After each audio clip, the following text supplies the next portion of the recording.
15 Curitiba, eleições 2026. Hoje nós vamos entrevistar Deltan Dallagnol. Tudo bem, Deltan? Bem, Luciano, obrigado pela oportunidade de estar aqui no 15 Curitiba conversando sobre as questões e problemas de Curitiba, do Paraná e do Brasil. Deltan, vamos começar já com um assunto que está acontecendo, que é sobre você. Você pode ser pré-candidato? Pré-candidato você pode hoje, né? Se você vai poder ser candidato ou não, né? Eu estava acompanhando que o Joselito, de Ponta Grossa, ele entrou com um recurso, né? Que é uma declaração de elegibilidade, um requerimento, né? Ele conseguiu essa documentação, que ela diz que o TRE já mostra favorável, né? O cadastro dele para poder ser candidato. Você tentou também fazer isso ou não? A gente vai fazer o registro no momento apropriado, de acordo com a legislação eleitoral. Nós já tivemos 15 decisões de juízas técnicas do Tribunal Eleitoral, da Justiça Eleitoral aqui do Paraná, que em 15 decisões, duas juízas diferentes atestaram Deltan está elegível. Eu não tenho nenhuma inelegibilidade, não foram cassados direitos políticos, não foi declarado inelegível por 8 anos, não está na lista dos inelegíveis do TSE. Ou seja, a minha condição é a condição de qualquer pré-candidato, perfeitamente apto a disputar e que vai fazer o registro perante a Justiça Eleitoral. Mas você não pensou em fazer igual o Joselito fez, até para já saber desde já se pode ser candidato? Seria interessante fazer isso também? Essa é uma possibilidade, ela está sendo analisada pelos advogados. Outra coisa, você esses dias deu uma entrevista dizendo que se você não pudesse ser candidato, você poderia lançar sua esposa. Até pegou um pouco mal, as pessoas falaram assim, mas a esposa dele é da área política, não é da área, está fazendo isso só para ficar no poder. O que você pode falar sobre isso para nós? Essa entrevista ela foi mais meio um bate-papo, sabe aquelas coisas que você fala de modo descontraído? Uhum. E naquele contexto descontraído, eu comentei que a gente poderia colocar outras pessoas que têm excelentes nomes no nosso time. E a gente tem excelentes nomes, como Paulo Martins, como Jeffrey Chiquini, que estourou nas redes sociais, é também no nosso time do Novo, como minha esposa, que está à frente do Novo Mulher há bastante tempo e que participou comigo de todas as grandes decisões ao longo da vida, todas as decisões difíceis, arriscadas, mas já adianto, ela não quer e você sabe que... Quem manda em casa, né? Eu costumo dizer assim, eu não sei quem manda, mas na dúvida eu obedeço. Lá em casa funciona muito bem, eu acredito que vai Acho que toda casa que funciona direito é assim, na verdade, né? A gente tem que respeitar a opinião delas, elas sabem o que é melhor para nós também, né? Sim, exatamente. E como é que você está vendo essa... A gente viu as pesquisas e sempre o nome aparece muito bem, ou está em primeiro, ou está em segundo.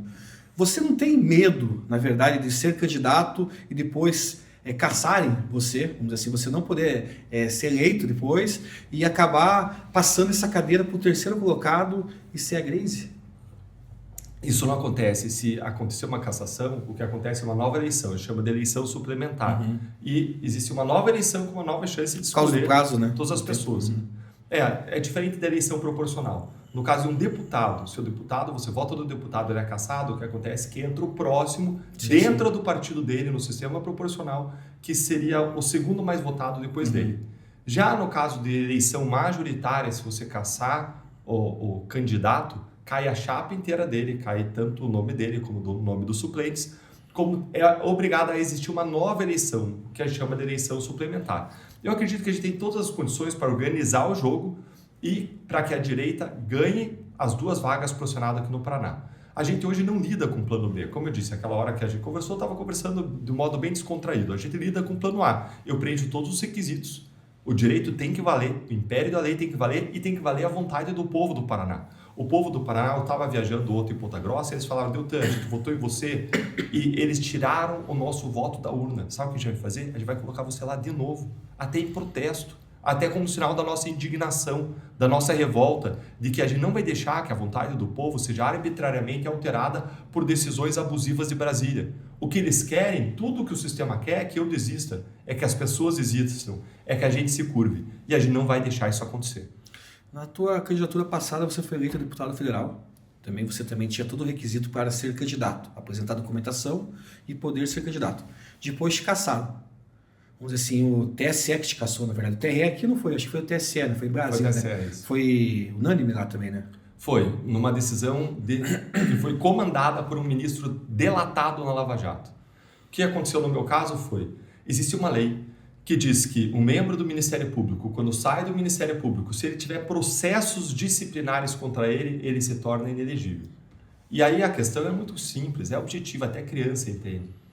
Existia algum processo disciplinar contra Deltan Dallagnol quando ele saiu do Ministério Público? A resposta é clara, é objetiva, é assertiva. Não existia nada, zero. Mas então como é que eles te tiraram? Eles inventaram lei onde não tinha. Nós tínhamos um governo Lula que tinha como uma das suas missões se vingar de quem colocou ele na cadeia, um governo altamente vingativo, persegue até hoje quem combateu a corrupção. Não só eu, o juiz Marcelo Bretas, ele foi aposentado voluntariamente, líder da Lava Jato no Rio de Janeiro. O coordenador da Força-Tarefa da Lava Jato no Rio de Janeiro, que é o equivalente ao Deltan, só que do Rio de Janeiro, ele foi punido com uma demissão, convertido em suspensão sem ter feito nada de errado. A gente tem um governo que persegue quem combateu a corrupção e, no meu caso, eles articularam a minha cassação a partir de ser ministro delatado na Lava Jato. Veja, se ele foi delatado na Lava Jato, o mínimo que ele tinha que fazer era ter se afastado, ele não podia ter me julgado, por uma questão de isenção, de imparcialidade. Mas não, ele avançou. É o famoso juiz missão dada, missão cumprida, Benedito Gonçalves, foi delatado pela empresa OAS, ele abrindo espaços para o filho dele, apresentar propostas para a OAS. Até hoje a gente não sabe que propostas são essas, não foi esclarecido. A gente só viu vídeos do filho dele ostentando roupas extremamente luxuosas, relógios, bolsas no exterior. E até agora a gente não teve nenhum esclarecimento sobre isso. E o que me surpreende é que esse mesmo ministro do STJ, ele foi validado pelo Senado Federal para ser o Corregedor Nacional de Justiça. Com que moral que ele vai ser Corregedor Nacional de Justiça sem ele ter esclarecido os episódios obscuros do próprio passado? A gente precisa de um Senado que faça o seu papel, que sabatine, que barre quem tem que ser barrado. Veja, o Messias foi o primeiro barrado em mais um século. A gente tem que ser sabatinas efetivas, que filtre as pessoas não por antagonismos políticos, mas por critérios de ética, integridade, competência, boa gestão, para eles executarem os mandatos a que eles são indicados. Você entrando nessa parte de ética, você está apoiando o pré-candidato ao governo, que é o Sérgio Moro. Sérgio Moro foi ministro do Bolsonaro. E quando ele saiu do ministério do Bolsonaro, ele deu entrevista na época, até está no livro dele, dizendo que um dos motivos que ele estava saindo de ser ministro foi por causa que o Bolsonaro pediu para o Sérgio, do filho dele. Nós estamos falando do Flávio Bolsonaro. Flávio Bolsonaro tem diversas acusações no Rio de Janeiro também. É igual esse caso for desse ministro aí que salvou, vamos dizer assim, outras pessoas, de que ele também teve negociatas ali no Rio de Janeiro, Copenhague. Nossa, são vários. Se a gente entrar no assunto aqui, a gente vai ficar até amanhã falando do Flávio Bolsonaro. E hoje vocês estão junto com o Flávio Bolsonaro. Não é um pouquinho estranho? Vocês defendiam tanto combater a corrupção, nós, como curitibano, paranaense, se orgulhava de vocês, e hoje você está junto com as pessoas que estão devendo, acusados de corrupção? Flávio Bolsonaro não tem nenhuma acusação criminal contra ele. Eu defendo que tudo seja investigado, tudo seja apurado, que quem praticou crime, seja da direita, esquerda, cima, baixo, seja punido. Sim. Agora eu tomei uma decisão nessa eleição que eu não vou criticar nenhum candidato de direita, não vou fortalecer nenhuma narrativa da esquerda que fortaleça Lula e o PT, que eles tornem mais viável que eles continuem no poder. Por uma questão muito simples. Lula e o PT representam as piores ideias para o Brasil, que seguram o nosso país no atraso, tanto do ponto de vista moral, e não é que eles praticaram casos isolados de corrupção, eles foram responsáveis pelos maiores esquemas sistemáticos de corrupção da história do Brasil, desde o mensalão, em que deputados e senadores eram comprados para votar de acordo com o governo, eles tiraram dinheiro de bancos com empréstimos que nunca foram pagos, eles desviaram dinheiro do marketing, a gente está falando de mais de centenas de milhões de reais. Depois a gente viu o Petrolão, que fez aquele mensalão, que já era imenso, parecer crianças brincando numa caixa de areia. E aí no Petrolão, eles desviaram bilhões, prejuízos estimados em 42 bilhões. E quando a gente acha que a gente viu tudo, aparece o caso Master, em que você tem uma série de pessoas ao redor do Lula envolvidas não com só do Lula, na verdade, recebidos. Não só do Lula, acho que está envolvido todo mundo, O sim, Banco sim, Master, sim, acho que ele conseguiu pegar toda a República, Esquerda, direita, centro. Ministros do Supremo, todos os corruptos, vagabundos, eu vou usar essa palavra, porque acho que a pessoa tem que ter caráter, Não pode se envolver nesse tipo de coisa. E eles se envolveram, Independente da esquerda, direita, são várias gentes envolvidas ali, Sim, e todo mundo tem que ser investigado adequadamente e punido, tem que ir até o fim. E eu fico contente que o André Mendonça esteja à frente desse caso, porque isso me faz acreditar que esse caso vai até o fim. E da mesma forma, o INSS, quando você acha que você já viu tudo, você tem lá eles roubando velhinhos, velhinhas, aposentados, a partir dos tais os sindicatos que existiam para defender os direitos das pessoas, sindicatos e com o possível envolvimento, com quebra de sigilo bancário, inclusive, do próprio filho do presidente Lula. Mas não é só isso. Quando você olha para o aspecto econômico, a gente vê o governo Lula colocando o Brasil à beira do precipício, a gente pode falar mais disso. Quando a gente olha para o aspecto da combate à criminalidade, a visão de mundo do PT leva o bandido a ser tratado como vítima e leva a ser colocado na rua. Isso vale a pena a gente conversar também. Eu vejo assim, você falar, eu não vou falar de ninguém da direita. Desculpa, mas você está fechando o olho então para a corrupção da direita? Porque a corrupção da direita ou da esquerda é corrupção. A gente não pode fechar o olho para a corrupção e temos que combater a corrupção. Sim, né? todo mundo tem que ser investigado, tem que ser punido. Mas eu não vou dar asa a nenhuma narrativa que fortaleça o projeto de poder da esquerda e do PT. Eu tenho várias discordâncias, por exemplo, em relação ao Renan Santos. Mas eu não vou levantar nenhuma discordância nessa eleição. Não vou falar um A dele, não vou falar um A do Romeu Zema, não vou falar um A de Flávio Bolsonaro, não vou falar um A do Caiado, porque a minha visão é parecida com a visão do presidente Bolsonaro. É importante que vão vários candidatos de direita no primeiro turno para que seja exposto o quanto que o PT e a esquerda fazem, fizeram e vão fazer mal para o Brasil. Qual que é a tua visão sobre o Bolsa Família, né? Eu acho que é uma coisa interessante a gente falar, porque muita gente, eu particularmente, eu acho que o Bolsa Família é um projeto importante, só que também a gente não pode só dar o peixe, temos que ensinar a pescar. Qual que é a tua visão sobre isso? É muito parecido, Luciano. O Bolsa Família é um programa importantíssimo que cuida das pessoas mais vulneráveis da sociedade e que tem que ter porta de entrada, mas também porta de saída. Algumas pessoas, elas são vulneráveis o suficiente para que elas não consigam sequer sustentar uma vara de pesca. Não estão nem em condições cognitivas para conseguir aprender a pescar porque passam fome. Essas pessoas você tem que dar o prato de comida, você tem que ensinar ela a pescar e você tem que ter a porta de saída.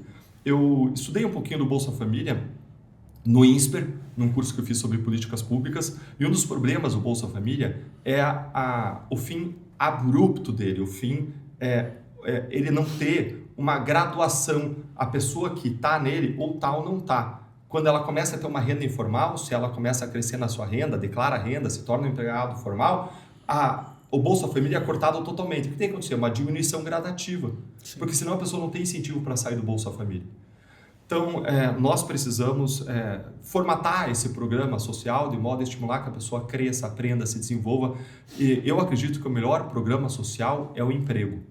Que a melhor coisa que você pode fazer é você desenvolver a autonomia da pessoa, dar ela a capacidade de fazer algo com excelência, extrair o melhor, ser a melhor versão dela. Veja que não é o Estado que produz riqueza, o Estado suga a riqueza. Sim. Toda vez que um Bolsa Família é dado, esse dinheiro foi tirado de alguém que pagou imposto.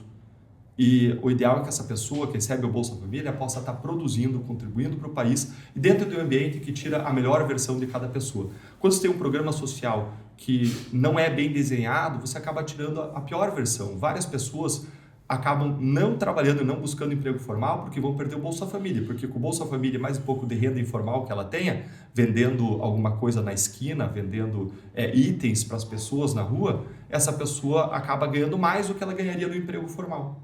Então você acaba criando desincentivo para que a pessoa estude, se aperfeiçoe, faça uma escola técnica profissionalizante, entre no emprego e cresça na vida. O que nós queremos é que cada um possa alcançar a felicidade. Hoje, dinheiro é um instrumento, não é um fim jamais, mas é um instrumento para que a pessoa possa alcançar o seu pleno desenvolvimento e se realizar. Como que você vê, falando em emprego, né, esse projeto 6x1, hein? Como que você está vendo aí esse projeto 6x1? Na verdade é o 5x2, né? Sair do 6x1 para o 5x2. Qual que é a tua opinião sobre isso? A minha opinião é que esse projeto ele foi trazido em ano eleitoral de modo assodado, eleitoreiro, sem um estudo das consequências. Eu não sou contra discutir redução de carga de trabalho, de jornada. Eu sou contra, sim, você fazer isso sem você analisar quais são os efeitos e consequências reais sobre a realidade. Quando você tem esse projeto hoje, a Confederação Nacional das Indústrias, ela fez um estudo que aponta que se isso for à frente, do modo como está, sem válvulas de escape, sem contrapesos, você vai ter 1,5 milhão de desempregados. 1,5 milhão de famílias que vão ser impactadas nas suas vidas, no seu bem-estar por esse projeto. A Confederação Nacional do Comércio estimou que vai aumentar o preço do supermercado em até 13%. Isso vai pesar no bolso de todo mundo. Nós precisamos caminhar para soluções que tragam conforto para as pessoas, que possam permitir as pessoas gerenciarem a sua vida a partir da sua autonomia de decisão. Nos Estados Unidos, por exemplo, as pessoas podem decidir, várias pessoas trabalham meio período, não período completo, ou trabalham por hora. Essa é uma possibilidade. Uma outra possibilidade é você fazer a mudança como foi proposta, mas aí você desonerar a folha de pagamento, porque quando você faz essa mudança da forma como está sendo proposta, o empregador vai ter um ônus grande. E se ele tiver uma margem apertada, ele não aguenta, ele vai quebrar, e a gente vai perder emprego e renda. Então, se você desonerar a folha de pagamento de modo correspondente à oneração que ele vai ter com essa mudança de escala, você mantém emprego e renda, mantém as empresas funcionando, e você consegue fazer a mudança. Então, você tem que ter estudo e proposta que faça esse tipo de compensação para que ela se torne economicamente viável e ela não se torne aí como é que eu vou dizer, um espantalho, um fantasma, não, mas uma isca, como quando você pesca, a gente está falando de pesca agora, você bota lá a minhoca suculenta para o peixe fala, nossa, minhoca boa, minhoca gostosa, isso aqui é bom para mim. Vai lá, morde aquilo e descobre que aquilo está cheio de morte, aquilo está cheio de coisa ruim. É isso que a gente não pode transformar em projetos que aparentemente são interessantes, que vendem como se fossem um almoço grátis, mas não tem almoço grátis, como se a pessoa pudesse ganhar a mesma coisa e trabalhar menos, mas não existe isso, porque o empregador consegue pagar conforme a riqueza produzida na sociedade. Né? O que a gente tem que fazer, sim, para a gente poder reduzir escala de trabalho, é aumentar a produtividade. Não sei se você sabia, mas o trabalhador americano, ele produz a mesma coisa em média que 4 empregados brasileiros, que 4 funcionários brasileiros. Ou seja, a produtividade, o quanto ele produz na mesma fatia de tempo é 4 vezes maior. E como que você aumenta a produtividade? Aumentando educação, preparação e aumentando tecnologia investida na produção. Eu acredito assim, doutor, que a gente, nesse caso, não dá para comparar muito com os Estados Unidos, que lá os caras ganham bem, né? Aqui no Brasil, se você levantar, parece que é 20 milhões de pessoas que estão nessa carga horária de 6 por 1 aí, né? Trabalhando mercado, shopping, essas coisas, e a média salarial é um salário e meio, entendeu? Só as pessoas ganham menos, entendeu? Já ganham um salário pequeno, para manter a família deles. Então, a gente vê um empresário falar, não dá. Grandes empresas já estão fazendo isso. Se você pegar hoje as atacadistas, o Açaí, é uma empresa grande, já começou a fazer um projeto de estudo, porque vai diminuir de 44 para 40 horas. É um pouco mais complicado nessa parte do 6 por 1, 5 por 2, na verdade, mudar por causa da escala, mas tem empresas que já estão conseguindo. Eu vejo que o grande problema é nos pequenos, aonde o Estado poderia entrar, entendeu? Uma exoneração de imposto, alguma coisa a fazer ali para compensar essas pessoas. Porque a gente pega hoje o governo federal, o governo estadual, aqui no Paraná, ele tem tanto projeto aí que ajuda empresas grandes que não deveriam estar ajudando. Por que não ajudar o pequeno também? Vamos fazer um trabalho com o ICMS, sabe? Ajudar esses pequenos também. O que você vê essa parte assim? Você que está do lado do muro ali, né? Como diz assim, né? O pessoal brincava, Batman e Robin, né? Você, com o tempo da Lava Jato, vocês dois, né? Batman, eu sou Batman. Não vem com essa história de Robin. O Batman era ele, o Robin era você nessa história.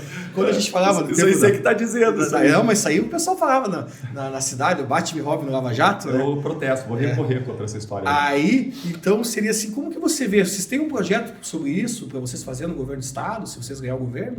Veja, eu não sou pré-candidato ao governador, eu vou falar sobre isso, né? Eu posso Mas falar você é o Robin isso. do Batman, né? Eu posso falar... Essa é a tua visão, né? Você que está falando. Eu posso falar sobre isso a partir da minha visão, do que eu estudei como pré-candidato ao Senado. Agora o Sérgio Moro tem uma grande equipe trabalhando no projeto de governo e ele vai ser muito mais preparado para responder isso sob o ponto de vista de governo do Estado. Só não quero que ele está atropelando e usurpando uma função que eu não tenho. A gente pode e deve sim discutir escala, mas como eu disse, de modo inteligente, com compensação, como você trouxe, redistribuindo recursos para tornar isso possível. Isso é possível sim. Ao mesmo tempo, a gente não pode achar que lei gera dinheiro. Senão a gente fazia uma lei e dizia todo mundo agora vai ser rico no Brasil e todo mundo ficava rico. Isso não acontece, porque você depende de produção, de produtividade. Por isso que países menos regulamentados no mercado de trabalho, como os Estados Unidos, como alguns países europeus, são países que recebem imigrantes que saem de países como o Brasil altamente regulamentados. O meu ponto aqui lei não gera dinheiro, lei não gera automaticamente bem-estar. O que gera? Produção de riqueza, aumento de riqueza. E são os pilares básicos que geram a prosperidade das nações. Se você pegar um livro como Por que as Nações Fracassam, da Ron Simoglu e do James Robinson, eles colocam que as nações que prosperam em comparação com aquelas que fracassam são aquelas que têm fortes alguns pilares fundamentais. Dentre esses pilares estão respeito à propriedade privada, liberdade econômica, igualdade de oportunidades, segurança física e jurídica e império da lei. E todos esses pilares são enfraquecidos no Brasil. A gente pode falar até sobre os problemas que você tem em relação a cada um deles. Hoje, se a gente quer fazer o Brasil prosperar, você precisa desonerar o empreendedor. Você precisa reduzir carga tributária, tanto a do bolso da pessoa lá, consumidor final, como a do industrial, do empreendedor, do empresário. Hoje a gente tem uma carga tributária que está passando aí de 33%. Economistas que estudam esse efeito da carga tributária sobre a produção e a geração de riqueza no país desenvolveram algo que se chama de curva de Laffer, né? Que mostra que quanto mais você aumenta o imposto, chega uma hora que você vai ter uma queda na arrecadação, porque você sufocou tanto a atividade produtiva que o pessoal começa a quebrar e você começa a ter uma quebradeira. E a gente tem uma carga tributária bastante elevada. Alguns estudos colocam esse ponto de inflexão em 33%, 34%, 35%, 36%, e a gente está lá, a gente está nessa beirada aí. Então a gente está tendo uma carga tributária muito elevada, depois de uma reforma tributária que o Lula fez, que vai nos dar simplesmente o maior imposto enviado do mundo. E vamos falar que o governo Lula, ele aumentou impostos 37 vezes em pouco mais do que 3 anos. Uma vez a cada 27 dias. Isso faz com que um trabalhador médio ele tenha que trabalhar 150 dias em média apenas para recolher tributos. Todo o dinheiro que ele recebe em 150 dias, ele vai usar para pagar os impostos ao longo do ano. É muito tributo. A gente precisa reduzir a carga tributária. Aqui no Paraná, por exemplo, a gente tem um ICMS modal, que é o ICMS base, que incide sobre a maior parte das mercadorias e serviços, que é o ICMS de 19,5%. Estados aqui, vizinhos aqui, têm ICMS modal de 17%, 18%. Então, é possível fazer a nossa parte aqui e reduzir carga tributária também. Agora, é muito difícil fazer isso enquanto o governo gasta desenfreadamente. A gente tem um governo Lula que não respeita aquilo que chama regra básica, que se chama controle fiscal, equilíbrio fiscal nas contas públicas. Mas você que está em casa, você vai entender muito facilmente isso. O que acontece se você gastar mais do que você ganha? Você começa a se endividar. Cheque especial. Isso, quando você fala de país, é controle fiscal. Você vai exatamente, como você bem colocou, Luciano, você vai para o cheque especial. O Brasil toma dinheiro emprestado. E de quem que o Brasil toma dinheiro emprestado? Dos outros países? Não, isso era assim lá antigamente. Hoje o Brasil toma dinheiro emprestado das pessoas do Brasil e de investidores estrangeiros que colocam seu dinheiro aqui. Como que toma isso emprestado? E você provavelmente empresta para o governo. Toda vez que você bota o teu dinheirinho lá no banco, num fundo que investe em títulos públicos, chama fundos de renda fixa, você está emprestando dinheiro para o governo. O dinheiro desse fundo é usado para comprar títulos do Tesouro, que é a nota promissória do governo, é a forma do governo nos emprestar. Então o governo emite um título, você ganha esse título, é como se fosse uma nota promissória, ou o fundo em que você bota o teu dinheiro ganha esse título, e você vai ganhar uma remuneração. E quando o governo ele gasta demais, a inflação aumenta, porque tem muito dinheiro circulando. Quanto mais dinheiro circulando, menor é o valor do dinheiro. Você consegue entender isso facilmente pensando em diamante. Imagine se brotasse diamante da esquina por toda a cidade. O valor do diamante ia aumentar ou ia diminuir? Ia diminuir, porque aumentou a oferta de diamante. Quanto mais o governo gasta, mais a moeda tem o seu valor corroído, aumenta a inflação, e aí o governo precisa conter isso. Como que ele contém isso? Tirando o dinheiro do mercado por meio desse empréstimo, juros. Aí ele tem que pagar uma alta taxa de juros. Só que conforme você vai se endividando, chega uma hora, meu amigo, que nem o cheque especial mais você tem, que nenhum banco mais quer emprestar para você. E a gente hoje, comparando com os outros países emergentes do mundo, que são aqueles equivalentes ao Brasil, a gente tem a maior relação de dívida comparada com a riqueza produzida nacionalmente, que a gente chama de PIB. É a maior percentual, é a maior dívida dos países emergentes é a nossa do Brasil. E o que acontece quando você está muito endividado? As pessoas querem te emprestar ou não? Pode até te emprestar, meu amigo, mas vai cobrar um juro alto. Isso explica porque a gente tem 15% de Selic, quase aproximadamente, aí, de juro básico da economia. E esse é o juro básico. Isso que significa que o banco jamais vai emprestar dinheiro para você por menos de 15% que ele ganharia se ele emprestasse para o governo, mais uma taxa de risco, mais a burocracia que ele gasta. Então você vai ter uma taxa aí, anual de juros de 30% para mais. E quando você tem uma taxa de juros desse tamanho, o que acontece? Todo mundo começa a se endividar. Sim. Hoje a gente tem 80% dos brasileiros endividados. Porque você chega uma hora que você se sufoca com dívida. O juro da dívida está muito alto. Você olha para o setor de investimento, o que o setor de investimento começa a fazer? Se você é empresário, pensa aí, você é um empresário, você vai criar uma empresa, uma fábrica. Você tem o risco de produção, o risco de não vender, o risco do mercado, o risco de ações trabalhistas, o risco de um acidente de trabalho. E aí você vai botar o teu dinheiro na fábrica para tirar 20% ao ano, 30% ao ano, ou você vai botar no investimento financeiro, seguro, que você não faz nada, fica em casa e tira 15% ao ano. Então isso desestimula o investimento no que a gente chama de economia real. Então, grande parte das medidas precisam ser feitas na esfera federal. Você precisa controlar gastos, precisa resolver o problema da crise fiscal, precisa baixar juros, para haver uma retomada de investimentos, mas tem coisas do Estado também que precisam ser feitas. E por isso que Sérgio Moro fala em redução desse ICMS modal, por isso que existem planos para você aumentar a riqueza produzida aqui por meio de investimento em infraestrutura. Os dois modos mais consagrados do mundo de você aumentar a riqueza de um país, no curto prazo, investimento em infraestrutura, e no médio, investimento em educação. Mas analisando o que você falou aí, eu pego um exemplo, o velho da van. Né? O velho da van, quando o governo não venceu a eleição, antes de vencer, ele falava, acho que vou ter que ir embora do Brasil. Né? Se você pegar o último balanço dele, 3,5 bilhão de lucro. Entendeu? Então quer dizer o quê? E se você pegar, quantas lojas aumentaram também, né? Mas só um exemplo. Mas entrando nessa parte que você falou também de impostos, o Ratinho Júnior fez aqui no Paraná, né? Quando ele diminuiu o IPVA. Fez, sim. Né? O IPVA sim, foi uma grande jogada que ele fez, né? Foi a redução do IPVA. Uhum. E a gente vê o tanto de carros que foi emplacado a mais aqui no Paraná também nos últimos anos. Eu acho que foi um grande projeto. Aí mostra que você pode reduzir imposto, que não vai perder arrecadação. Esse é o grande erro, né? As pessoas falam, não, vai diminuir o imposto, vai perder a arrecadação. Muitas vezes não. Muitas vezes aumenta a arrecadação até. Você vai trabalhar melhor o dinheiro das pessoas, né? Uhum. Mas entrando nessa parte do governador Ratinho Júnior, como que você vê o governo Ratinho Júnior nesses 7 anos e meio, né? O Ratinho Júnior fez um muito bom mandato, um excelente mandato em várias áreas. Para onde você olha, você vê avanços, quer na segurança pública, quer na habitação, quer no investimento em infraestrutura.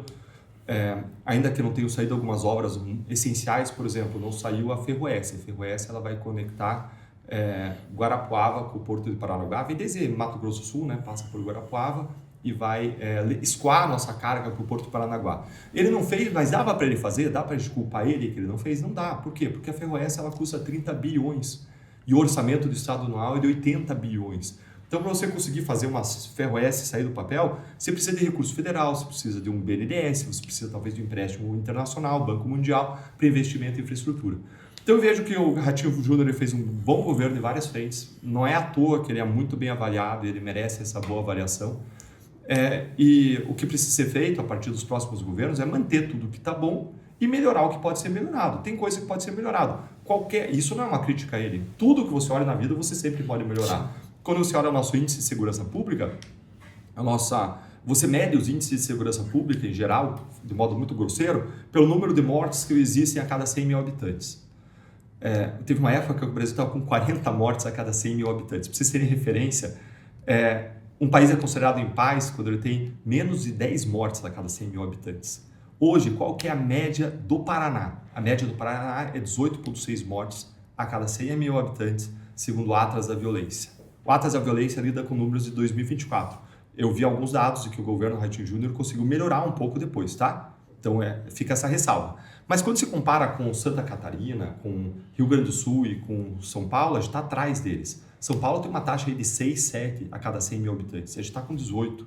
São Paulo está dentro daquilo que a ONU diria que é um país em paz, um lugar em paz. A gente não. Então, tem para avançar no tocante à segurança pública. Quando se olha para o ICMS, quando você olha para a infraestrutura, a própria duplicação já foi bastante alinhada também por meio das novas concessões, a questão dos trilhos, a gente precisa avançar para esse modal ferroviário. Então tem muito o que avançar, mas em resumo, foi um excelente governo e o que os próximos governos devem fazer, eu apoio a pré-candidatura de Sérgio Moro ao governo do Estado por várias razões, dentre elas a honestidade, a competência, a integridade, tudo... As pessoas que ele tem escolhido, pessoas técnicas, competentes, o plano de governo que ele tem desenvolvido junto com a FIEP. Para você ter ideia, o pré-candidato a vice-governador é o Edson Vasconcelos. Edson Vasconcelos ele foi presidente da FIEP. Não foi por conta dessa pré-candidatura dele, mas a FIEP ela desenvolveu aquilo que a gente chama de master plan. Várias cidades do estado têm, Maringá tem, Londrina tem. O que é o master plan? Você examina todas as áreas do estado e você faz o diagnóstico e você aponta a direção para o melhor desenvolvimento do Paraná ou da cidade nos próximos 5, 10, 15, 20, 30, 40 anos. Pensa curto e longo prazo. E a FIEP foi simplesmente quem fez os master plans os Master Plans do Paraná. Eu lembro que eu conversei com o presidente anterior da FIEP e falei, nossa, vocês fazem esse trabalho? Então os deputados devem ficar malucos querendo conhecer isso para implementar. Ele falou, Deltan, a gente tem dificuldade de ser recebido. A gente vê muitas vezes um descaso de uma parte da classe política com os estudos com base em evidência sobre como você desenvolve um estado, uma cidade, um país. E o Sérgio Moro, pelo contrário, ele quer o melhor, ele vai se basear nas melhores experiências, os melhores estudos para desenvolver o estado em todas as direções. Entrando nessa parte que você falou sobre a Ferroeste, né, 30 bilhões, eu acho que aí a gente pode culpar um pouquinho também os nossos senadores, né? Nós temos 3 senadores do Paraná. Vamos dizer assim, o papel do senador é defender o estado e ajudar a buscar recursos também para esse tipo de obra, né? Vamos dizer assim, você vai buscar lá fora. Aqui em Curitiba, o Rafael Greca trouxe recursos para fazer o Inter 2, né? São acho que 600, 700 milhões que veio da Europa, no Banco Europeu. Também trouxe recursos para o Leste-Oeste, que está sendo feito, são 2 obras grandes em Curitiba. E a gente sabe que para você trazer um recurso, um dinheiro assim de fora, você tem que ter o apoio do Senado, a votação é no Senado.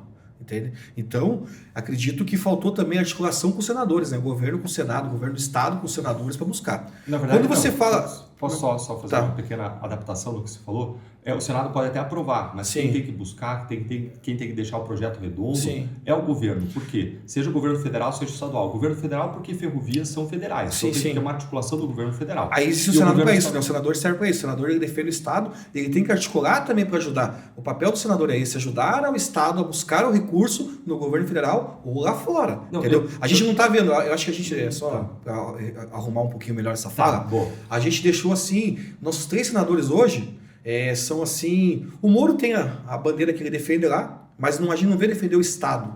O Oriovisto e o Flávio Arnes, muita gente, a gente entrevistou pessoas aqui que falaram que não encontra nem no aeroporto, vamos dizer assim, vamos dizer assim. Então quer dizer, o que eles vão para o Brasil, não estou falando que eles não vão, mas eles não defendem o Estado. A função do senador é defender o Estado. Muitas vezes a gente muda, o senador está lá, é só oposição. Não, independente se você é oposição ou você é situação, você tem que defender o teu Estado. Então, junto com o governador. Eu estou querendo dizer assim, que muitas vezes a Ferroeste não saiu do papel, lógico, o governo tem que fazer o plano vamos dizer assim, o projeto diretor, o governo vai ter que correr atrás, mas junto com o Senado. Vamos lá, vamos juntos, os 3 senadores do Paraná. No Nordeste fazem isso bastante, sabe? Então a gente não vê as pessoas acabam deixando um pouco de lado a importância do nosso Estado, que eu quero, se você virar senador, eu espero que se faça ao contrário, independente de quem seja governador, se não for o Moro, for o governador que não é o teu aliado, mas não, esqueça isso, passou a eleição, o papel de vocês é defender o nosso Estado, defender a gente, o povo paranaense, entende? Certinho, 100%. Deixa eu partir da área de concordância para ir para a área de discordância. Isso. O Senado ele tem que defender o Estado, esse é o papel. Quais são as 2 principais missões de um senador? A primeira missão é legislar, a segunda é fiscalizar o governo federal. Da mesma forma que uma Assembleia tem que fiscalizar o governo estadual, o Senado fiscaliza o governo federal. Existe um terceiro papel que foi dado ao longo do tempo para o Senado, para os senadores, deputados, que não é um papel típico de legislador, nem devia estar com o Senado e com a Câmara, que é distribuir recursos por meio de emendas parlamentares. Então, um deputado traz quanto para o Estado ao longo do seu mandato? Traz coisa de 130 milhões de reais.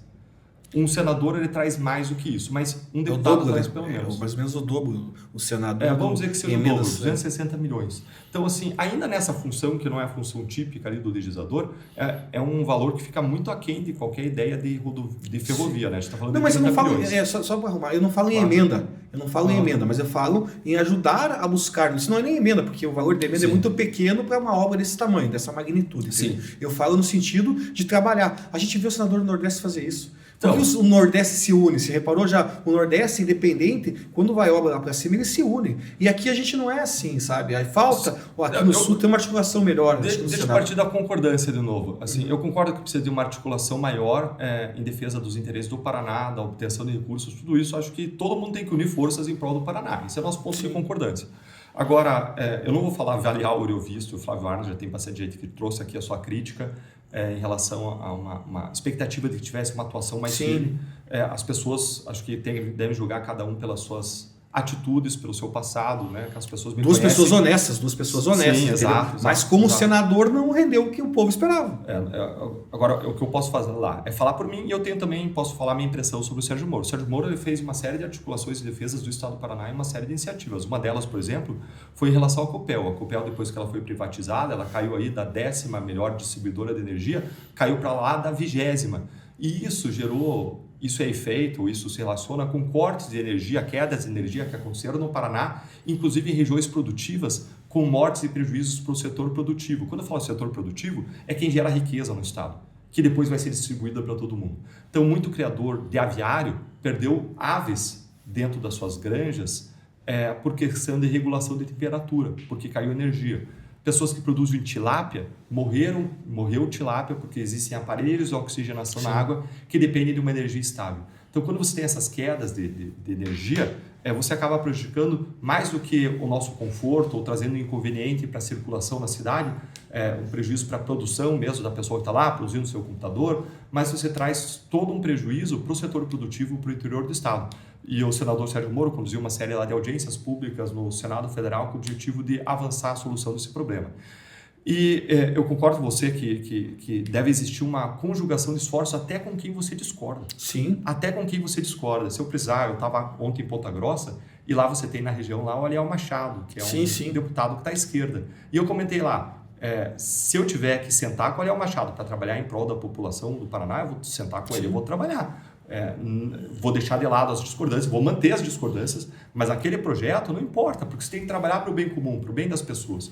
Então, o que falta hoje, na verdade, está faltando isso em Brasília, as pessoas defender mais o projeto que vai beneficiar todo mundo. Ah, não, porque é um cara de esquerda que fez, é um cara de direita, eu não vou junto. Tá errado isso, né? Tá errado. A gente tem que encontrar um equilíbrio entre essas duas nessa questão, tá? Em primeiro lugar, você tem que se unir em prol do bem das pessoas, independentemente da ideologia dos outros. Você tem que servir. Quando você é deputado, senador, você serve todo mundo. Sim. Quando você é governador, presidente, você tem que servir todo mundo, toda a população. Não importa que uns elegeram você, outros não. Você está ali para servir a comunidade, a sociedade. E quem gera riqueza num país não é o Estado, né? É a sociedade. Sim. O Estado tem que propiciar condições para que a pessoa possa produzir riqueza. Agora, um outro ponto que a gente tem que cuidar, tem gente que já vai para outro extremo e fala assim, não, ideologia não importa. Gente, como não importa? Como assim ideologia não importa? Ideias têm consequências. Veja, a visão do PT é a visão de que o sistema capitalista ele é opressor. Eles fecham os olhos para que ao longo dos 200 anos de capitalismo você teve uma inversão da pobreza de 86% no mundo foi para 15%. Eles fecham os olhos para que a fome nos últimos 40 anos saiu de 26% foi para 13%. De que foi esse sistema de incentivos do capitalismo que você pode regrar, você tem que redistribuir, tem que ter cuidado com todo mundo, mas esse sistema, a base desse sistema, que fez com que a renda per capita aumentasse 1000% e nos Estados Unidos, que é mais capitalista, ainda desenvolve com mais forças pilares, aumentou 10.000% a renda das pessoas média. A expectativa média de vida saiu de 33 anos para 68 anos no mundo, em média. E 33 anos era a média histórica, desde sempre até 200 anos atrás. E quando você olha para a esquerda, ela vê esse sistema e ela vê ele como o mal da humanidade. Ela entende que o capitalismo é opressor, que gera desigualdade e que os criminosos são fruto dessa desigualdade e dessa opressão. Então eles não veem o criminoso como problema, eles veem o sistema capitalista como problema. E veem o criminoso como uma vítima desse sistema. E quando uma pessoa é vítima, o que você faz com a vítima? Você pune? Não, a vítima cuida, você não pune, você cuida, você protege a vítima. E mais, eles veem o próprio criminoso como um fator de desestabilização do sistema capitalista, como um aliado deles no combate ao sistema opressor. Por isso que Lula, quando veio a saidinha, e o Congresso quis acabar com a saidinha é aquela saída dos presos da cadeia por alguns dias, que bota bandido na rua, e vários deles praticam crimes, outro tanto foge. Quando o Congresso quis acabar com a saidinha, Lula disse que defendia a saidinha por uma questão de princípio. Por isso que quando o Congresso acabou com a saidinha, de vez, derrubou o veto do Lula, Lula disse que ia expandir o indulto natalino, o perdão de Natal, como uma resposta a isso. O perdão de Natal é outro instrumento que coloca bandido na rua, que libera os presos. Por isso que o ministro de Direitos Humanos, o Lula, disse que a gente precisava conversar no Brasil seriamente sobre desencarceramento. Veja, a resposta para eles aos presídios lotados não é construir mais presídio. A resposta para eles é botar bandido na rua. E aí, agora, perto das eleições, quando Flávio Bolsonaro fala de construir mais presídio, de uma resposta firme na questão de segurança pública, que é o principal contraponto do Lula, mas Zema também fala isso, né? O Renan Santos também fala isso, Caiado também tem essa visão, que é o que funciona no mundo, botar bandido na cadeia. Aí o Lula falou de duplicar as penitenciárias federais. Luciano, sabe qual que é a lotação das penitenciárias federais? 50%. Na penitenciária federal, você deveria colocar os bandidos mais perigosos da sociedade. Só que eles não colocam. Eles limitaram a lotação 50%. E aí ele fala de dobrar os presídios. Por quê? Se você nem enche os presídios federais que você tem, Lula, não faz sentido o discurso dele. É discurso populista para ganhar a eleição. Você entrou nesse assunto até de segurança, uma coisa interessante, né? Se for que São Paulo conseguiu diminuir o número deles, a mortalidade muito forte, né? Eles conseguiram diminuir, chegar num número muito bom. 6, 7%. Só que você sabe o que acontece em São Paulo, né? Só conseguiu isso, não foi porque o governo conseguiu fazer isso, foi porque o terceiro setor da criminalidade, vamos dizer assim, né? Que a gente diz que é o PCC que manda lá, né? Eles mandam em São Paulo, no sentido de qualquer um assiste TV, vê que lá em São Paulo, para você matar, vamos dizer assim, o que falam, né? Você matar uma pessoa, tem que ter autorização na periferia. Então caiu, não é porque o governo trabalhou em cima de cair esses números, porque a rota sai na rua e diminui, não. Foi porque o crime organizado, que hoje infelizmente está muito forte, na verdade, no Brasil, né, conseguiu fazer isso. Luciano, esse é o discurso da esquerda. Não é o discurso da esquerda, não, é o discurso real. Sobre isso. Qualquer pessoa que, vamos dizer, se você começar a estudar um pouquinho o assunto... Eu especialista de São Paulo sobre isso. O PCC não manda em São Paulo, então.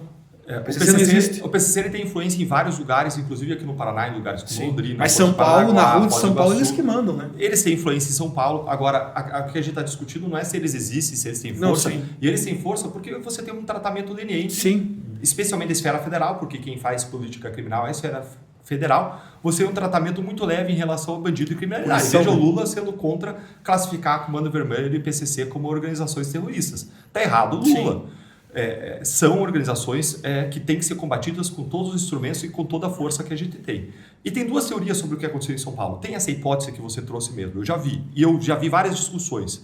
E talvez seja uma soma de diferentes fatores. Não estou excluindo a tua hipótese totalmente. Sim. Mas tem uma outra visão muito forte que veio de pessoas que estudaram isso dentro do sistema da polícia militar, coronéis, pessoas que coletaram dados, e eles mostram o efeito que deu no reforço, na multiplicação do policiamento e da tecnologia do policiamento, das armas, munições, inteligência, câmeras, exatamente. Então, inclusive, a policiamento de proximidade, a polícia entrando nos lugares, estando mais próximo da sociedade.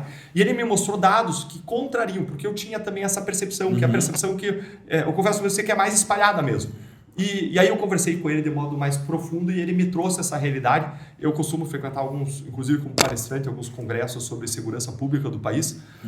E a gente tem alguns problemas. Um dos problemas que a gente tem, e eu desenvolvi 10 medidas que você encontra, 10 medidas para o Senado, você encontra lá no meu site, deltandalagnol.com.br. Dentre essas 10 medidas, tem algumas medidas para reduzir maioridade penal, a gente pode falar sobre isso, tem embasamento e dados, isso é bom para a sociedade.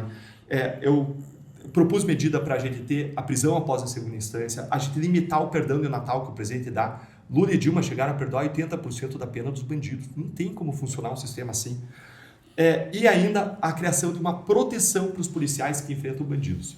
A gente costuma dizer que aquelas áreas dominadas por facções, e gente, 1/4 dos brasileiros vivem em áreas dominadas por facções, 25%.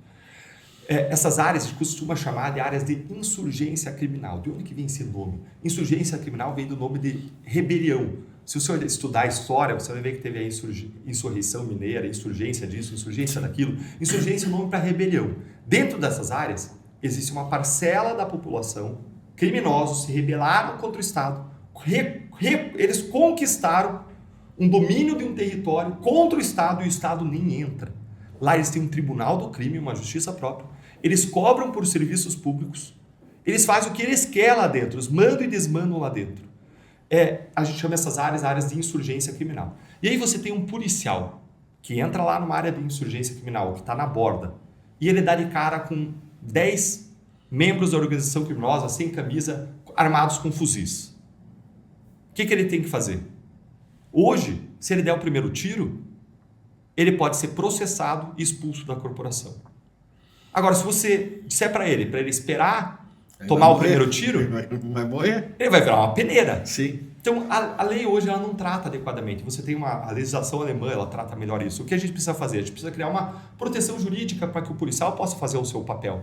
E, claro que a gente tem uma série de não estou endossando o nome de ninguém aqui, tá? Mas um ex-governador do Rio de Janeiro, ele colocou de um modo muito claro numa entrevista coletiva e falou, gente, se você for para Paris, para Berlim, e tiver um cara com um fuzil na rua, a polícia vai bater. A bater não porque quer o ódio em relação àquele cara com fuzil, mas para proteger a população. Você não pode andar com fuzil na rua, isso é arma de guerra. Existe uma espécie de guerra. Algumas pessoas chegam a classificar isso, aqui é uma área também de debate, como conflito armado não internacional. E se você reconhecer a existência de um conflito armado não internacional no Brasil, uma área de conflito, você daria autorização até para algum sniper, por exemplo, abater essas pessoas que estão andando com armas de forte calibre dentro de uma comunidade. Mas a esquerda resiste a essa classificação. Algumas pessoas na direita defendem. Tem aí gente para os dois lados. Eu acredito que nesse ponto a gente também tem que analisar a parte de que não mora só 99% das pessoas que moram no morro, vamos pegar um morro do Rio de Janeiro, assim, acho que é um exemplo mais aberto assim, da situação, né, que a gente sabe que o Rio de Janeiro, se você pegar os últimos governadores, a maioria foi preso, né, vamos dizer assim, porque a corrupção é muito grande no Rio de Janeiro. E a gente pegasse o morro do Rio de Janeiro, 99% daquelas pessoas que moram ali são pessoas do bem. Sim. Então, mas esse 1% comanda. Comanda Sim. por quê? Porque o Estado deixou eles comandar. Como é que chegou o fuzil ali? Ele chegou, vamos dizer assim, foi uma cegonha que trouxe fuzil? Não. O fuzil entrou pelas as fronteiras. Quer dizer o quê? O que falta hoje no Brasil é a Polícia Federal. Vamos pôr o exército na fronteira, vamos colocar o exército, vamos colocar a marinha cuidando para não entrar pelos rios, vamos colocar a aeronáutica trabalhando em cima também nos aeroportos. Está faltando isso, sabe? Não adianta a gente falar assim, a arma não vai chegar, mas a arma chega.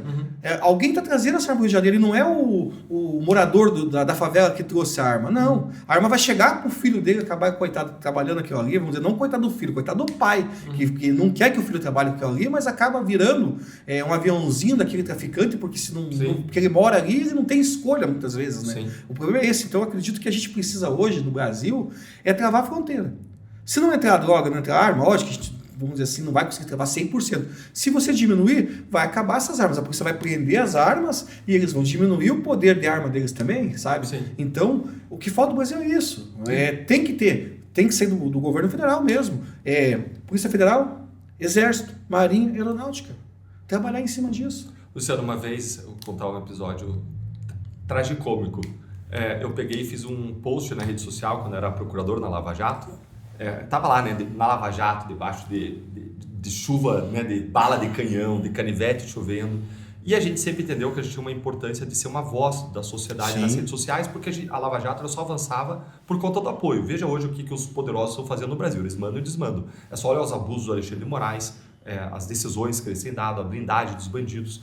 E a gente sempre estava nas redes sociais falando sobre a importância do combate à corrupção. E um dia eu fiz um post dizendo que tinha mais bandido proporcionalmente no Congresso do que nas favelas, nas comunidades, porque a imensa maioria das pessoas que estão nas favelas são pessoas honestas, trabalhadoras, que trabalham só solto ali, ralando para viver honestamente. E aí o pessoal do Congresso Nacional fez uma representação contra mim no Conselho Nacional do Ministério Público que eu fosse punido, quando na verdade a gente olha hoje para a política e com a experiência, o conhecimento que a gente tem, e a gente vê uma realidade de que 70%, 80% dos políticos, eles são desonestos, eles são corruptos, eles roubam dinheiro. Isso não é porque o povo brasileiro é desonesto. Quando você olha pesquisas sobre a base da pirâmide social, e é legal falar isso para desmistificar, porque a gente fala assim, não, cada país tem o Congresso que merece. Não é assim. O nosso país, ele nas pesquisas, as pesquisas mostram que a gente tem o segundo melhor índice de honestidade, segundo ou terceiro, a depender do ano da pesquisa, da América Latina, tá? Isso quem faz a pesquisa é a Transparência Internacional, tem uma pesquisa chamada Barômetro da Corrupção. E, ao mesmo tempo, a gente tem uma política altamente corrupta. Como que você explica isso? É fácil explicar. É porque existe uma seleção dos políticos que praticam a corrupção que fortalece e expande o seu poder. Como que isso funciona?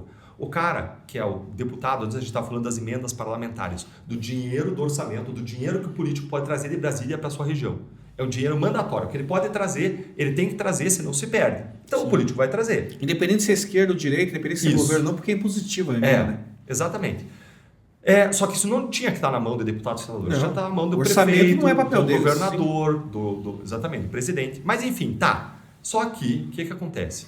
Grande parte dos parlamentares, eles vão desviar, vão roubar entre 10% e 30% disso.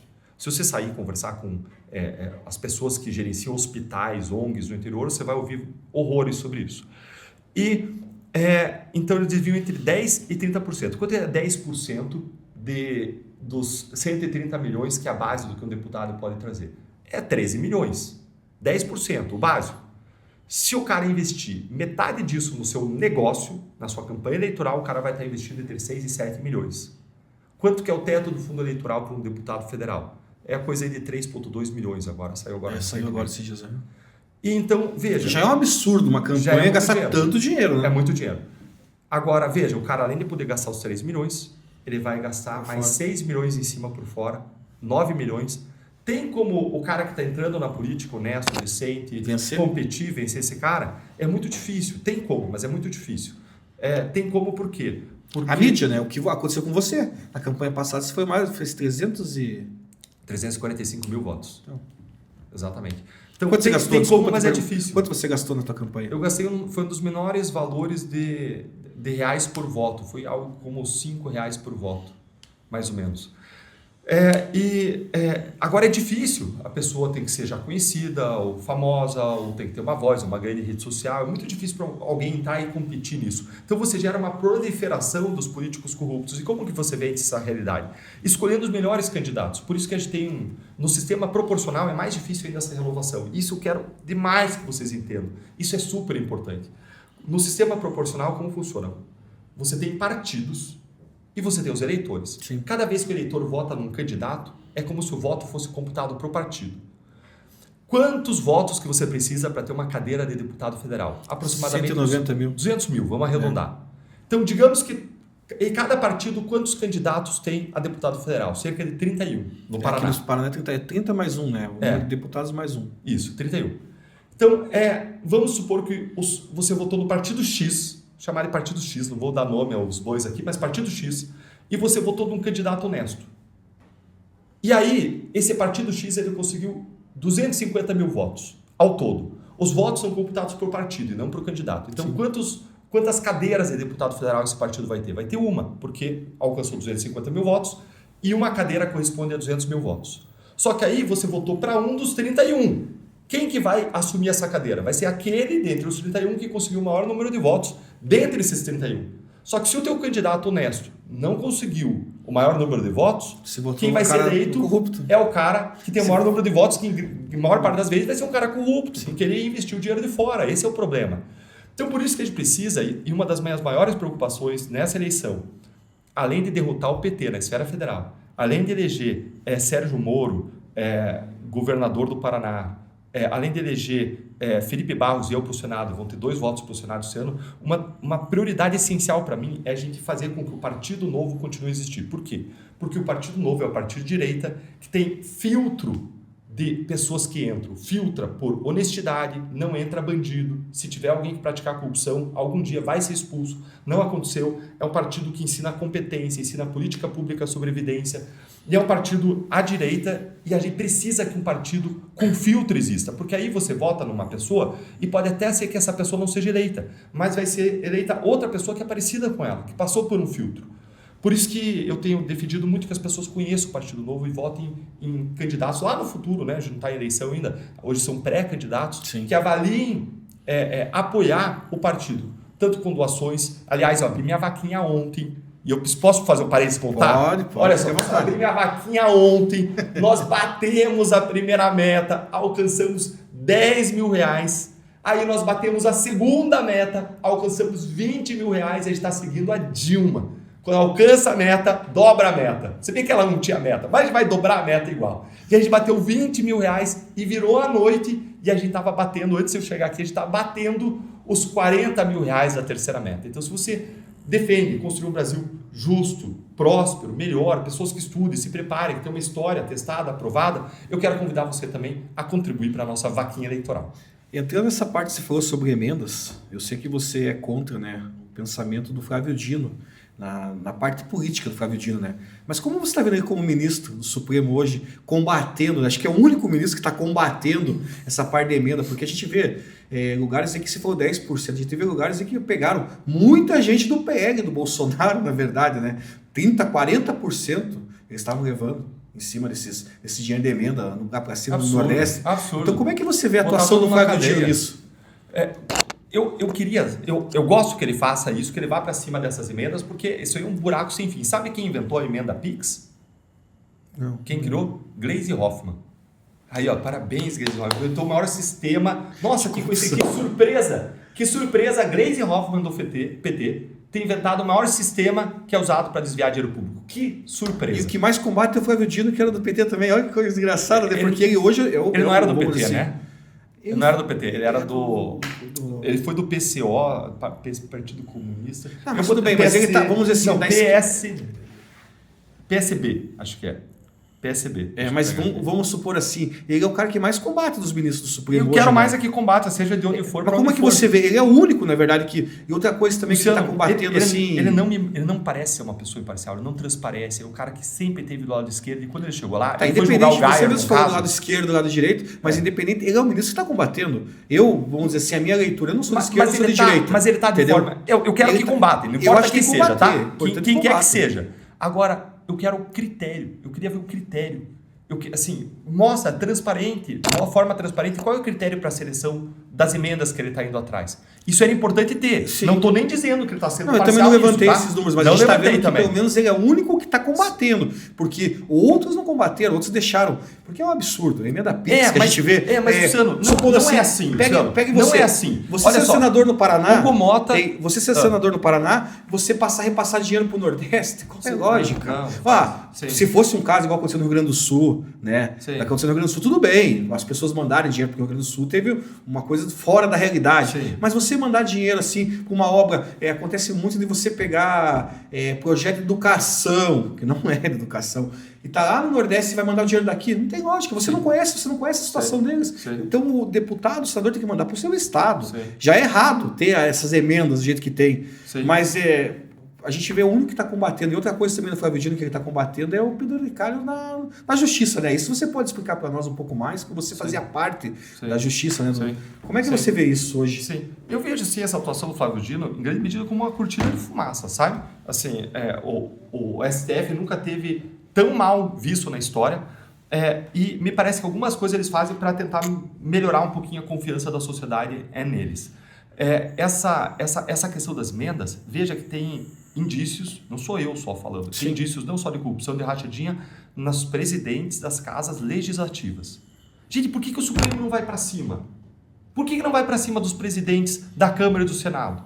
Tinha que ir. São os caras mais poderosos, são os primeiros que tinham que ser responsabilizados.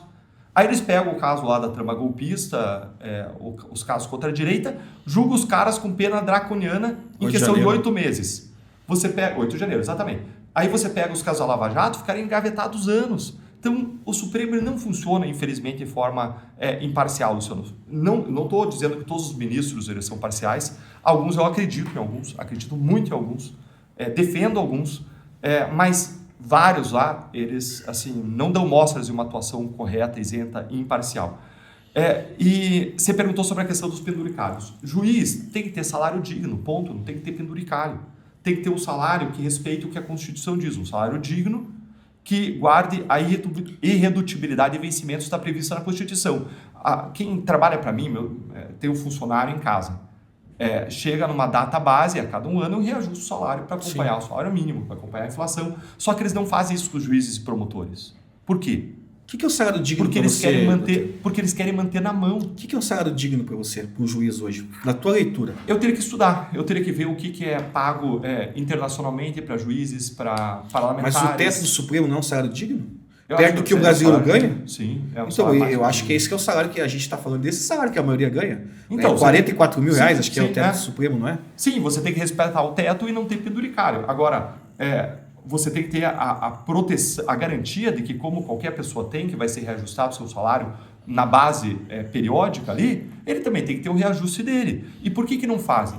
A minha leitura, a partir do que eu conheci de Brasília, a partir da minha experiência, tá? Se eu me pedir, isso mostra o documento das pessoas falando dos bastidores, isso. Eu não vou ter a gravação do documento, mas a partir da nossa experiência, por que eles dão reajuste? Eles dão reajuste porque eles querem a classe da magistratura e do Ministério Público comendo na mão deles, indo lá fazer beijamão. Porque aí o promotor, o juiz, ele depende dos ministros do Supremo, depende do PGR, e você domestifica a classe.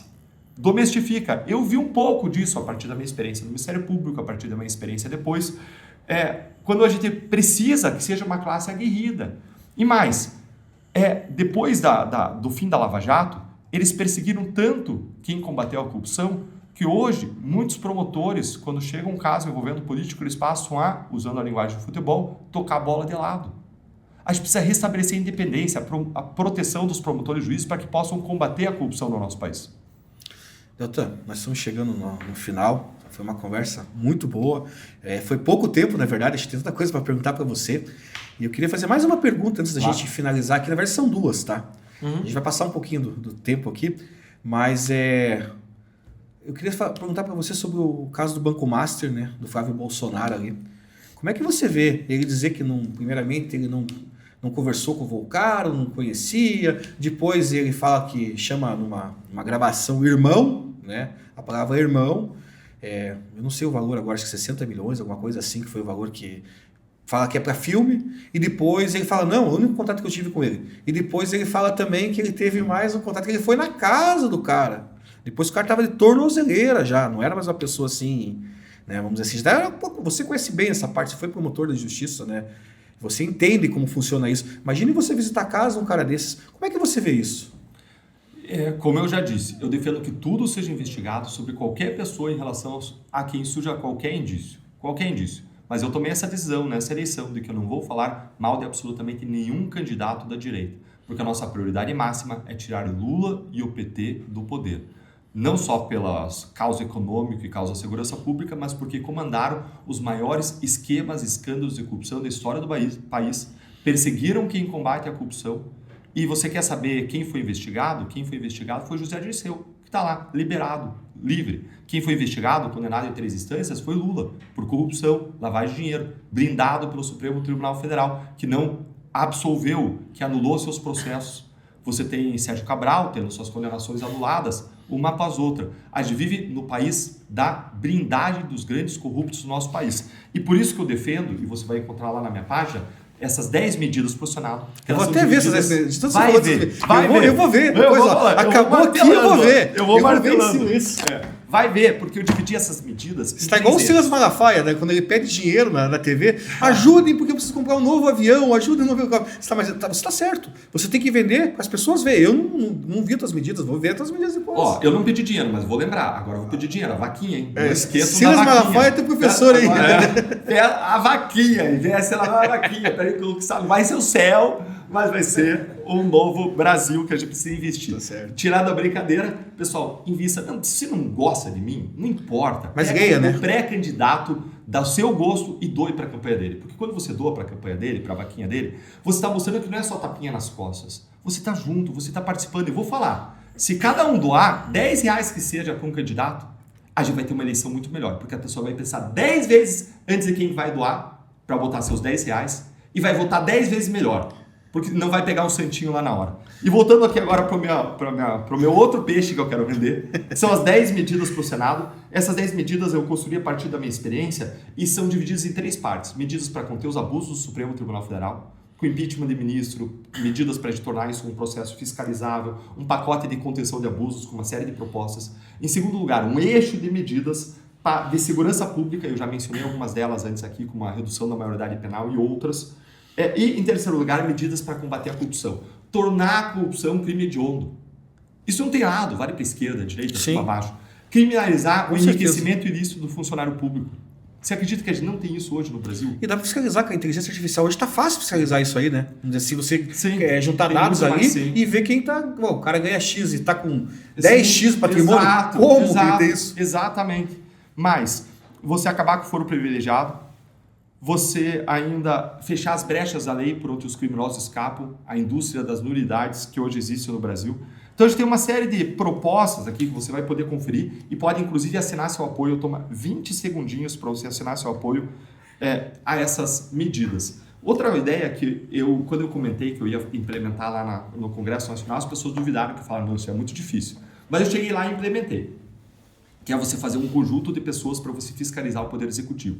Você pega os melhores de cada área, deputados, senadores, e cada um vai fiscalizar um ministério com o seu time. Esse é o melhor jeito. Vai ter 2, então, de cada um, mais ou menos. De todos os 513 deputados e 81 senadores. Você vai conseguir uns 4, 5, acho que dá para pegar. Viu? E você acha, eu falei do Novo, que é o melhor, que tem filtro de entrada. Agora, gente boa tem em todos os partidos, tá? Não estou dizendo que os outros partidos só tem gente ruim, não. Tem gente boa. Um dos caras que mais me surpreendeu lá foi o Mendonça Filho, do MDB. Cara, que cara bom esse cara. Ivair Melo, do PP. E claro, dentro do Novo você tem Marcel Van Hatten, Eduardo Girão, Adriana, tem um cara do PT que eu gosto, Gilson, que eu acho que é senador do Espírito Santo. Catarrato, acho que é o nome, alguma coisa assim. Senador. Contarato. Que era policial, Fábio né? Contarato. Fábio Contarato. Ele era policial federal, acho que não era. Não, você está confundindo senador. Com outro senador, com o Alessandro Vieira, que era delegado da polícia. O Fábio Contarato, eu acho que não era policial. Não era policial? Acho que não. Mas delegado? Ele é um cara de esquerda, mas me parece que no quesito ética... Não, é isso que eu ia falar. Eu gostei dele assim. Embora, eu não estou endossando, tá? Estou só você deu um bom corte, hein? Deu um bom corte essa parte aí. É um cara diferenciado, pronto. É um cara diferenciado comparando com os outros. Porque você vê o pessoal de esquerda, tem a galera da corrupção forte, tem a galera progressista que fica defendendo aquelas agendas woke, maluca. Você é a galera que toca horror na parte econômica, defendendo medidas inexequíveis e que coloca o Brasil à beira do caos econômico. E aí você vai ter a diferença, né? Você vai classificando lá na tua cabeça. Esses aqui são os piores, aqui são um pouco menos piores. Esse dá para ser amigo. E mais uma vez, para defender o Brasil e o Paraná, você tem que conversar com quem quer que for. Eu também acho. Veja, o exemplo é quando a gente coletou as assinaturas das 10 medidas contra a corrupção. A gente coletou as assinaturas, 2 milhões, e tinha que entregar na Câmara. Quem que era o presidente da Câmara? Eduardo Cunha. Tinha as contas dele na Suíça entrando milhões de dólares. Candidato a deputado federal por Minas Gerais. Isso aí. E aí, veja só. E aí eles querem barrar eu, que não tenho uma investigação, um processo, não tenho nada... Uma ação criminal, uma condenação, nada. E Eduardo Cunha é candidato. Eduardo Cunha. Esse é o Brasil que a gente vive. Para isso que a gente quer chegar lá, para desinverter os valores. Hoje a gente vive um país em que o policial é tratado como bandido, o bandido é tratado como vítima, o agro é tratado como fascista, a família é colocada numa lata de conserva. Quem combate a corrupção é perseguido e quem pratica a corrupção é blindado. Ou não é para acabar? A gente precisa mudar essa realidade. Você falou do Partido Novo, né? Na tua candidatura, na tua pré-candidatura a senador, vocês pegam o dinheiro do PL também? Vai estar junto na chapa? Vocês vão poder usar o dinheiro do PL também ou não? Não. Não pode usar o dinheiro do PL, porque o PL hoje é o partido que tem maior fundo, né? São quase 1 bilhão, 800 milhões, que é o fundo do PL, né? Eu não sei quanto que é o fundo do PL. Mas eu acho que é o maior fundo. O fundo é proporcional ao número de deputados federais. E eu acho que o PL tem a maior bancada, então... Eles têm. Mas você vai poder usar esse dinheiro do PL também na tua candidatura ao Senado, por estar na mesma chapa? Não que eu saiba. Não que eu saiba. Se tivesse, não precisa fazer mais pedir vaquinha aqui, não. Aí eu já pedi pro PL. Não. Assim, se isso pudesse, já tinha me informado. Dá uma levantada. Chegamos ao final aqui. Agradeço, tá? Foi uma conversa muito legal com você. Bacana. Não, eu que agradeço. Você alto nível, profundo. Convido você, né? Depois, você tem um baita conhecimento de política. Você conseguiu isso no jornalismo ou já teve alguma atuação? Na verdade, eu fui candidato a vereador, né? Vereador em Curitiba. Já perdi a eleição também sem estrutura. Veio da periferia sem candidatura honesta, limpa, sem recurso, né? E eu amo fazer política. Eu sou formado em gestão pública, tenho 4 pós na área também, amo fazer isso, acho que é uma coisa que a gente tem que aprender, na verdade. Legal. E é isso aí. Mas eu quero agradecer a tua presença. E na próxima legislatura, vamos ser aí, Luciano? Vamos tentar, né? 2028 de novo, né? Acho que é uma coisa que eu gosto, eu amo. Eu sou incentivado as pessoas. A gente não pode desistir, acho que perder faz parte, né? O processo eleitoral é isso, tem gente que ganha, tem gente que perde. Eu acredito na urna eletrônica, tá? Muita gente não acredita, eu acredito na urna eletrônica, eu acho que é o voto das pessoas mesmo, a escolha das pessoas. Mas voltando ao assunto, eu deixo o convite já aberto a você, tá? Quando você já for candidato, passando as convenções partidárias, você vir conversar com a gente de novo aqui, tá? Foi uma conversa legal. Não deu tempo de perguntar tudo que eu queria perguntar, mas vamos deixar para a próxima, para as pessoas. E Deixa para você finalizar e falando tua vaquinha mais uma vez aí, Boa. Pedindo aí. Vender 10 medidas, vaquinha. Vender 10 medidas aí. Boa demais. Silas Malafaia te ensinou bem, né? Vamos dizer, né? Tipo, professor. Tirando a brincadeira, tá? Desculpa, fica brincadeira. Sei que não tem nada a ver com Silas Malafaia, mas é importante. Imagina. Aqui o que você está invocando é a analogia com o fato, né, de as igrejas coletarem dízimo, né? Sim. O que é nada contra, sendo bem usado é uma atividade plenamente legítima, né? É assim.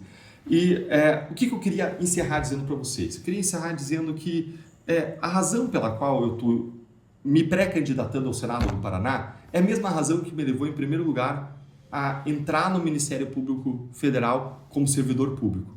Eu tomei essa decisão quando eu li a lei do Ministério Público e li que era basicamente um órgão que eu poderia amar e servir as pessoas. Eu vejo essa como a minha missão de vida, é a visão cristã de mundo que eu carrego, e essa visão de mundo que eu carrego me fez depois, decidindo não desistir de lutar contra a corrupção, depois de uma série de casos que foram destruídos pelo sistema de justiça. Eu descobri que o sistema de justiça tem as engrenagens ajustadas para não funcionar contra poderosos. Descobri isso antes da Lava Jato e, decidindo não desistir, fui para Harvard, estudei, aprendi sobre um sistema que funciona melhor que o nosso, voltei para o Brasil, a gente trabalhou na Operação Lava Jato, coordenando, pela primeira vez na história conseguimos colocar bandidos em série na cadeia, conseguimos recuperar bilhões para os cofres públicos, e desses bilhões, centenas de milhões foram investidos, inclusive, em estradas aqui no Paraná, porque eles nos roubavam, inclusive, nos pedágios, e nós conseguimos duplicar estradas, conseguimos fazer contornos, fazer viadutos, fazer passarelas para salvar e cuidar das vidas e devolver o dinheiro para quem for roubado.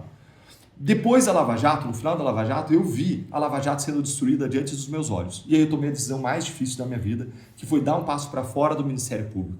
Foi a decisão mais difícil porque o Ministério Público é uma carreira com estabilidade, com bom salário. Lá eu tinha minha segurança financeira e tinha construído uma carreira de 18 anos lutando por justiça, por aquilo que eu acredito. Não por vingança contra quem quer que seja, mas para proteger as vítimas reais, que é a sociedade dos crimes praticados pelos bandidos. E eu decidi sair do Ministério Público, dar um passo na direção da política. Tantos de vocês me apoiaram, por isso a gente chegou como o deputado federal mais votado do estado do Paraná, o que é o mérito das causas, é o mérito de vocês. Eu me vejo como um soldado seu, não como protagonista, o protagonista é você.